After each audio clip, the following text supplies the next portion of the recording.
اما بعد فاعوذ باللہ من الشیطان الرجیم بسم اللہ الرحمن الرحیم وما ينطق عن الهوى ان هو الا وحی یوحی، وہ اپنی خواہش سے کبھی بولتے ہی نہیں، ان کی ہر بات وہی ہوتی ہے جو ان کی طرف کی جاتی ہے۔ آج ہماری سورہ النجم کی آیہ مبارکہ 3 اور 4 کی تلاوت و ترجمہ کا شرف نصیب ہوا۔ سامعین، یہ ہمارے گزشتہ درس مبارک میں قلت وقت کے پیش نظر اس کی تفصیل رہ گئی۔ گفتگو ہماری چل رہی تھی جناب سیدنا محمد رسول اللہ صلی اللہ علیہ وآلہ وسلم کی ذات و برکات کے حوالے سے، اور النجم اس ستارے کے حوالے سے میں نے اقوال آپ کے سامنے رکھے کہ ستارے سے مراد کون ہے، اس پر تفصیلی وضاحت آپ نے سماعت کی، اور اللہ تعالیٰ نے اپنے حبیب صلی اللہ علیہ وآلہ وسلم کے بارے میں یہ ارشاد فرمایا کہ اے پیارے حبیب صلی اللہ علیہ وآلہ وسلم، آپ کبھی بھی راہ راست سے نہ بھٹکے ہیں اور نہ اپنے کبھی برائی والا نعوذ باللہ کبھی راستہ آپ کے سامنے آیا جس کو آپ نے اختیار کیا ہو۔ اس کے بعد ارشاد فرمایا گیا وَمَا يَنطِقُ عَنِ الْهَوَىٰ، کہ ہمارے نبی حضرت سیدنا محمد رسول اللہ صلی اللہ علیہ وآلہ وسلم کا جو گفتگو فرمانا ہے یا کسی کے ساتھ بات فرمانا ہے، وہ کسی خواہش اور اپنی ذاتی تمنا کی بنیاد پہ نہیں ہے۔ وَمَا يَنطِقُ عَنِ الْهَوَىٰ، ہوا کہتے ہیں اپنی ذاتی خواہشات کو، اپنی ذاتی سوچ کو اور ذاتی معاملات کو، جس کے پیچھے جو ہے وہ اللہ کی مرضی نہ ہو بلکہ اپنی ذاتی مرضی ہو تو وہ ہوا خواہش بن جاتی ہے۔ تو اللہ تعالیٰ نے فرمایا پیارے حبیب صلی اللہ علیہ وآلہ وسلم، آپ کا گفتگو فرمانا، آپ کا جنبش لب جو ہے، لب مبارک آپ کے جنبش ہی تب کرتے ہیں جب آپ اللہ تعالیٰ کی مرضی اور منشا کو اپنی نگاہ کرم سے دیکھ لیا کرتے۔ گویا کہ سرکار دو عالم صلی اللہ علیہ وآلہ وسلم کا ایک ایک کلمہ، آپ کا ایک ایک ارشاد مبارک، آپ کا ایک ایک حکم جو ہے وہ اللہ کی رضا کے لیے، اللہ کی مرضی کے لیے ہے۔ اس میں کوئی دوسری رائے نہیں ہے کہ اللہ تعالیٰ جو ہے وہ اپنے محبوب حضرت سیدنا محمد رسول اللہ صلی اللہ علیہ وآلہ وسلم کی رضا اور مرضی چاہتا ہے، لیکن کمال قدرت یہ ہے کہ جیسے وہ ذات، اللہ کی ذات جو ہے وہ اپنے محبوب کی مرضی چاہتا ہے، تو اللہ کا محبوب بھی ہر معاملے میں اپنے مالک کی مرضی چاہتا ہے۔ یہ ایک ایسا تعلق ہے اور ایک ایسا کمال کا ربط ہے آپس میں کہ اللہ اپنے محبوب کی رضا چاہتا ہے اور حضرت سیدنا محمد رسول اللہ صلی اللہ علیہ وسلم جو ہیں وہ اللہ کی رضا چاہتے ہیں۔ دو عالم چاہتے ہیں رضا اس کی، خدا چاہتا ہے رضائے محمد صلی اللہ علیہ وآلہ وسلم۔ اب یہ اسی بنیاد پر قائم ہے کہ اللہ تعالیٰ یہ بات کو ازل سے جانتا ہے کہ میرا حبیب صلی اللہ علیہ وآلہ وسلم کوئی ایسا عمل نہیں کرتا جس میں اللہ کی رضا نہیں ہوتی، بلکہ میرا حبیب کرتا ہی وہ ہے جس میں اللہ کی رضا ہوتی۔ اب اس حوالے سے بہت ساری مثالیں اور باتیں جو ہے وہ کی جا سکتی ہیں۔ اب اس میں ایک جو بڑی اہم بات ہے، اب یہاں پہ ایک اعتراض کیا گیا نعوذ باللہ عرب کی طرف سے، جو کفار مکہ تھے، بنیادی طور پر یہ ان کے سوال کا جواب ہے، اور مشرکین اور منافقین مکہ نے یہ کہا کہ یہ جو ان کے نبی ہیں مسلمانوں کے، اور یہ جو محمد صلی اللہ علیہ وسلم جو نیا دین لے کے آئے ہیں، نئی جو ہے وہ کتاب لے کے آئے ہیں، ان کا تو کیا معاملہ نعوذ باللہ، یہ تو جو چاہتے ہیں قرآن بنا لیتے ہیں، یہ جو چاہتے ہیں یہ جناب دین بنا لیتے ہیں، اور ان کے جو ماننے والے اور ان کے فالورز ہیں جو ان کو کرتا ہوا دیکھتے ہیں وہی یہ خود کرنا شروع کر دیتے ہیں، تو یہ تو ان کی اپنے ذاتی معاملات ہیں۔ اللہ نے فرمایا ایسا نہیں ہے، یہ اس میں بات درست ہے کہ جو میرے نبی کرتے ہیں وہی دین ہے، اس میں کوئی شک نہیں ہے۔ سرکار دو عالم صلی اللہ علیہ وسلم جو ہیں وہ دین کے پابند نہیں ہیں، بلکہ دین میرے محمد عربی صلی اللہ علیہ وسلم کے مطابق ہے، جو سرکار کرتے چلے گئے وہی اللہ کا دین بنتا چلا گیا۔ اگر سرکار دو عالم صلی اللہ علیہ وسلم حضرت سید علی مرتضیٰ شیر خدا رضی اللہ تعالیٰ عنہ فرماتے ہیں کہ میں جب ایک جگہ تھی مسجد نبی شریف کے اندر، آپ جب وہاں پہ وضو فرماتے، اور ایک اور مقام تھا عرفات کے اندر، وہاں جب آپ وضو کبھی فرماتے تو اس کے بعد جو ہے آپ ایک لمحہ کے لیے سر اپنا جھکاتے اور پھر آگے چل پڑتے۔ تو لوگوں نے سوال کیا کہ اے علی مرتضیٰ شیر خدا رضی اللہ تعالیٰ عنہ، یہ کیا معاملہ اور ماجرا ہے کہ تم یہاں جب بھی وضو کرتے ہو تو تم اپنا سر جھکا لیتے ہو، حالانکہ یہاں کوئی ایسا نہ درخت ہے نہ کوئی اوپر ستون ہے؟ انہوں نے کہا مجھے اور تو کچھ پتہ نہیں، جب سرکار نے ایک دفعہ یہاں وضو فرمایا تھا تو سر نے اپنا ذرا سر مبارک ایسے جھکا کے پھر سرکار آگے چلے، میں تو اس پہ عمل کرتا ہوں کہ میرے محمد عربی نے ایسا کیا۔ اب وہ شریعت بن گئی، اب ان کے لیے عمل بن گیا۔ اب قیامت تک کے لیے جس نے اس انداز میں جو کیا اللہ تعالیٰ اس کو ثواب عطا فرمائے گا۔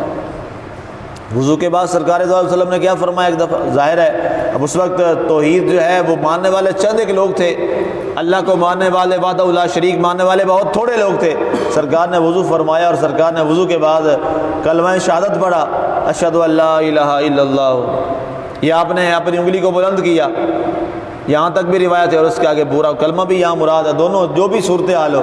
تو اب اس وقت تک ہم کیا کرتے ہیں؟ اب ظاہر ہے اب تو یہاں نہ ہندوؤں میں رہتے ہیں نہ کافروں میں رہتے ہیں، الحمدللہ سارے توحید کو ماننے والے ہیں۔ جو وضو کر رہا ہے ظاہر ہے وہ مسلمان ہے، لیکن ہم نے اس سنت کو اب بھی زندہ اس لیے رکھا ہوا ہے کہ ہمارے محمد عربی صلی اللہ علیہ وسلم نے ایسا کیا تھا۔ آج بھی ہم اس انداز کو اپناتے ہیں، وضو کے بعد اشہد ان لا الہ الا اللہ، آج بھی ہم کلمہ شہادت کے لیے انگلی کو بلند کرتے ہیں۔ اسی انداز میں سرکار دو عالم صلی اللہ علیہ وسلم کی کئی اور سنن مبارکہ جو سرکار نے ادا فرمائیں اس وقت تھی، اور آپ نے وہ کروائیں اس وقت ضرورت تھی، اب اس کی ضرورت بھی نہیں ہے، لیکن ہم اس کو سنت سمجھ کے آج بھی ادا کرتے ہیں۔ مثال کے طور پہ اذان کے اندر جب حی علی الصلاۃ پڑھتے ہیں تو دائیں طرف چہرہ کرتے ہیں۔ یہ سرکار نے بلال کو حکم فرمایا تھا کہ بلال جب تم حی علی الصلاۃ پڑھو تو اپنا چہرہ دائیں طرف کر لیا کرو، تاکہ جو تمہاری آواز ہے جو دائیں طرف والے لوگ ہیں، سامنے تو جا رہی ہے، جب دائیں طرف منہ کرو گے تو جو دائیں والے لوگ ہیں وہاں رہائشی ہیں وہاں تک تمہاری آواز چلی جائے گی۔ پھر جب حی علی الفلاح کہو تو بائیں طرف اپنا چہرہ کر لو، تاکہ جو بائیں والے لوگ ہیں وہاں تک آپ کی جو آواز ہے وہ پہنچ جائے۔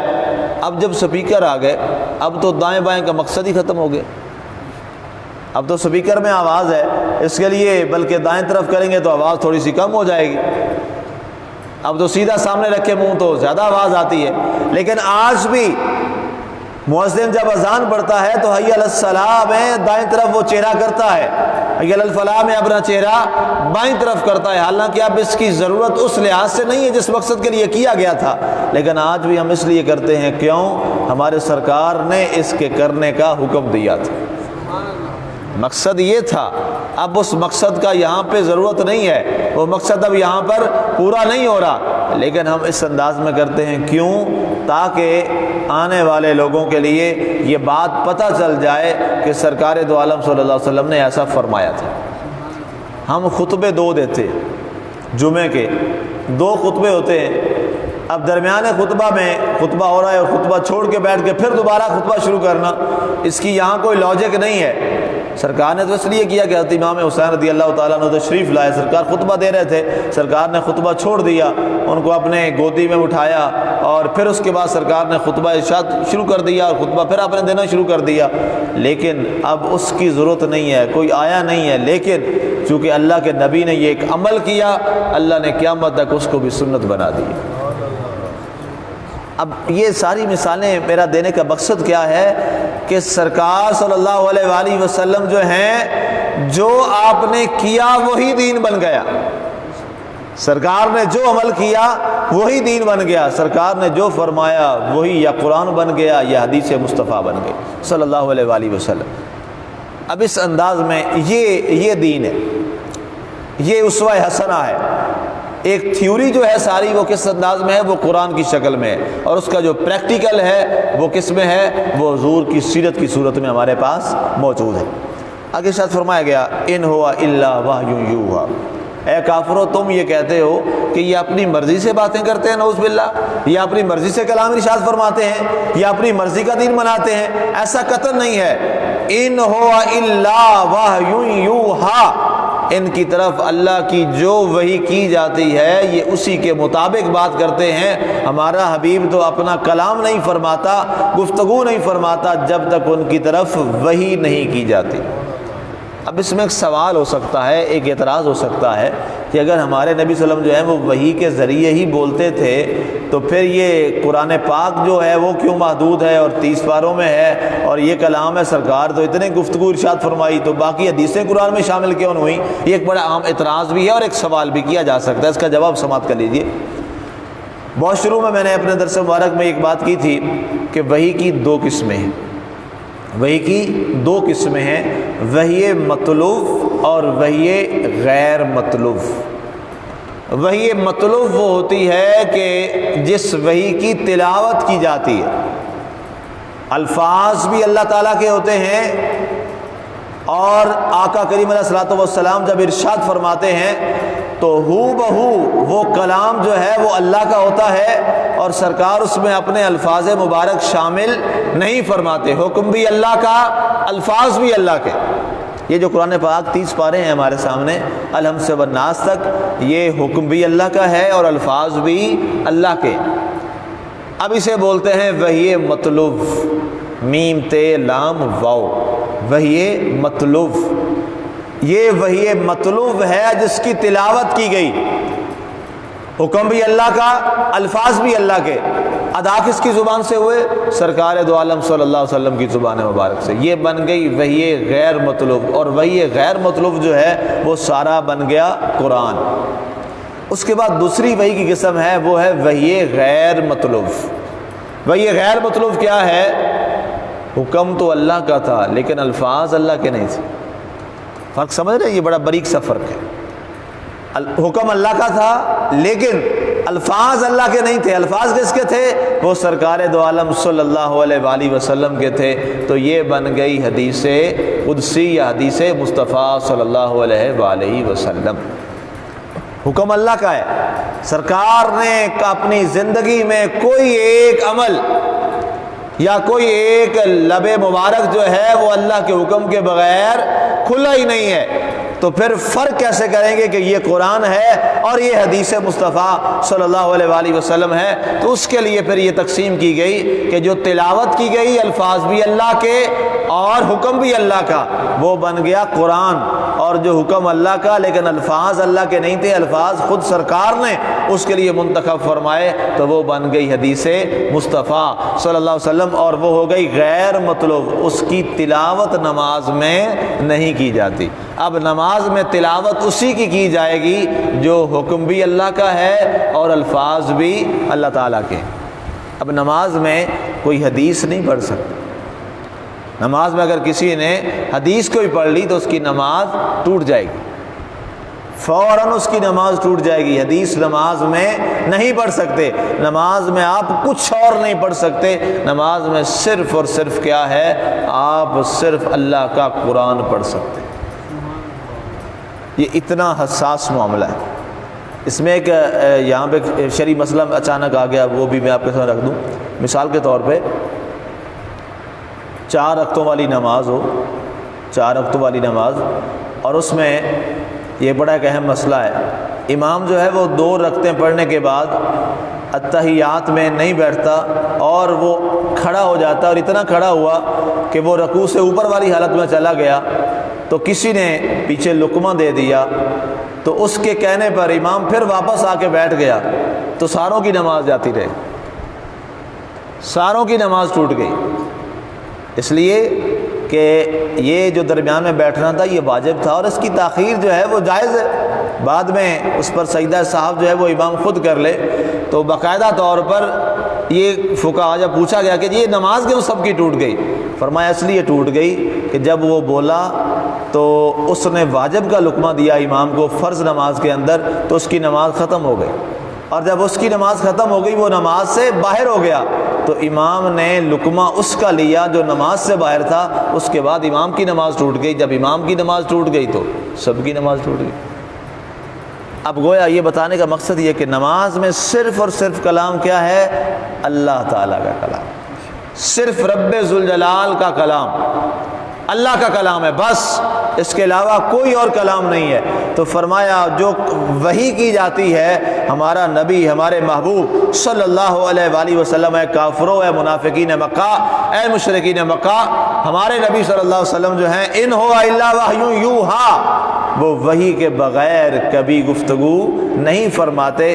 تو گویا سرکار دو عالم صلی اللہ علیہ وسلم کا جو فرمانا ہے وہ سارے کا سارا اللہ کی چاہت اور اللہ کی مرضی سے ہے۔ اسی لیے اللہ کے نبی صلی اللہ علیہ وآلہ وسلم کو رب ذوالجلال نے یہ اتنا بڑا شرف اور اعزاز عطا فرمایا کہ اللہ تعالیٰ نے آپ کے کلام کو بھی قیامت تک کے لیے محفوظ فرما دی۔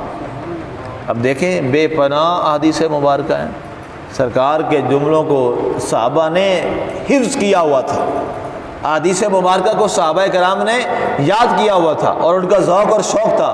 سب سے زیادہ جو حدیثیں جو اکثر آپ سنتے بھی ہیں، بیان بھی کرتے ہیں علماء، حضرت سیدنا ابو ہریرہ سے، حضرت ابو ہریرہ رضی اللہ تعالیٰ عنہ نے صرف 2 سال زندگی گزاری حضور کے ساتھ۔ آپ اسلام ہی 8 ہجری میں لائے ہیں، 8 ہجری میں اسلام لائے ہیں آپ، اور 10 ہجری میں سرکار کا وصال ہو گیا، آپ ظاہری طور پہ دنیا سے تشریف لے گئے۔ صرف 2 سال انہوں نے حضور صلی اللہ علیہ وسلم کے ساتھ گزارے، لیکن کیا کیا کہ وہ 2 سال انہوں نے اپنا گھر بار سب کچھ چھوڑ دیا اور حضور صلی اللہ علیہ وسلم کے ساتھ رہے، اور آپ نے سرکار کی ہر بات کو یاد کیا۔ آپ فرماتے ہیں کہ میں نے حضور صلی اللہ علیہ وسلم سے عرض کیا یا رسول اللہ میرا حافظہ کمزور ہے، مجھے باتیں یاد نہیں رہتی، تو سرکار نے فرمایا کہ میں نے ایک چادر اپنے اوپر لے رکھی تھی، حضور نے فرمایا اس چادر کو بچھا دو، تو کہتے ہیں میں نے چادر بچھائی تو سرکار نے ایسے اشارہ کر کے اس میں کچھ ڈال دیا، تو سرکار نے فرمایا اب اس کو اٹھا کے اپنے اوپر ڈال لو، تو میں نے اٹھا کے اپنے اوپر ڈال لی۔